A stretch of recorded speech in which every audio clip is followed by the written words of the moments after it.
সামনেই পিঠে সিজন আসছে, তাই বাড়িতে অবশ্যই এইভাবে একবার পিঠে বানিয়ে দেখুন, অবশ্যই খেতে ভালো লাগবে। এইভাবে বানিয়ে খেয়ে একবার দেখুন তো, বারবার খেতে ইচ্ছা করবে।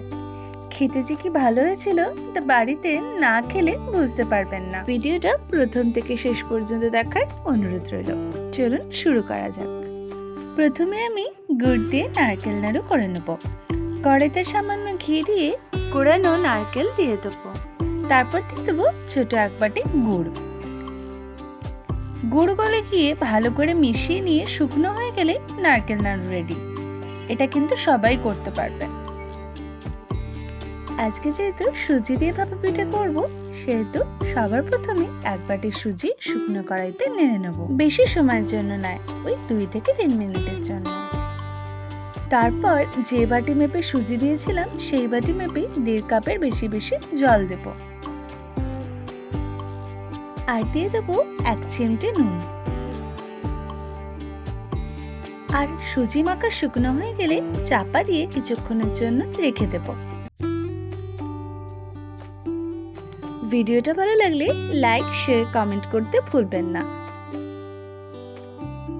ঠান্ডা হয়ে গেলে হাতে সামান্য ঘি নিয়ে ভালো করে মেখে নেব। সামনেই পিঠে সিজন আসছে, তাই বাড়িতে বানিয়ে অবশ্যই দেখবেন, কেমন হলো কমেন্টে জানাবেন। তারপর লেচি করে নিয়েছি আর চাকির মধ্যে রেখে দিয়ে বড় করে বেলে নেব। উপরে দিয়ে দেব নারকেলের পুরটা, যেমন আমি পোস্ত পিঠে দেখানোর সময় দেখিয়েছিলাম ঠিক সেইভাবেই।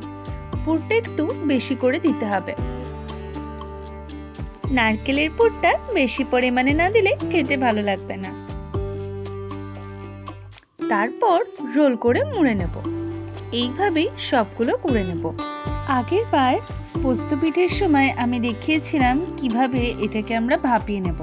কড়াইতে প্রথমে অল্প ওই 1 গ্লাস মতো জল দিয়ে তার মধ্যে লোহার স্ট্যান্ডটা দিয়ে দেব। ছিদ্রযুক্ত থালার মধ্যে অয়েল ব্রাশ করে নিতে হবে আর তার মধ্যে একটা লেবু দিয়ে দেবো। আর ওপর থেকে ওই ছিদ্রযুক্ত থালাটা বসিয়ে দেবো আর ওর মধ্যে ওই সুজি দিয়ে যে রোলগুলো বানিয়েছি সেগুলো দিয়ে দেবো। এরপর সবগুলো দিয়ে ওপর থেকে একটা চাপা দিয়ে দেবো। এই সময় ইন্ডাকশনের টেম্পারেচারটা লোতে রাখবো। 10 থেকে 15 মিনিট বাদে নামিয়ে নেব। আর ক্ষীর দিয়ে নারকেলে ভাপা পিঠে খেতে হলে প্রথমে ক্ষীর করতে হবে। কড়াইতে সামান্য পরিমাণে জল দিয়ে 1 কাপ দুধ দিয়ে দেব। আর একটা ছোট বাটিতে সামান্য দুধের মধ্যে 3 থেকে 4 চামচ মতো গুঁড়ো দুধ গুলে নিয়ে সেটা কড়াইয়ের মধ্যে দিয়ে দেব। আর কুকিং উইথ রুম্পা চ্যানেলে যদি নতুন হন তাহলে ইউটিউবে সাবস্ক্রাইব করে পাশে থাকবেন। আর ফেসবুক থেকে দেখলে অবশ্যই ফলো করে দেবেন। আর দিয়ে দেবো পাটালি গুড়।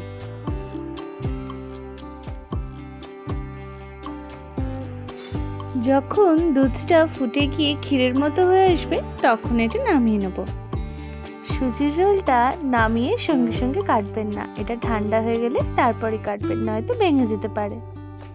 এইবার পিঠেগুলো পিস পিস করে কেটে নেব।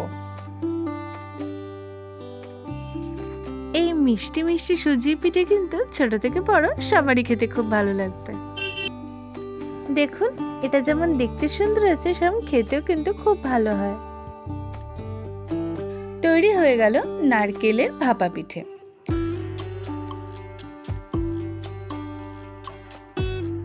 এইভাবে বানিয়ে একবার বাড়িতে অবশ্যই খেয়ে দেখবেন।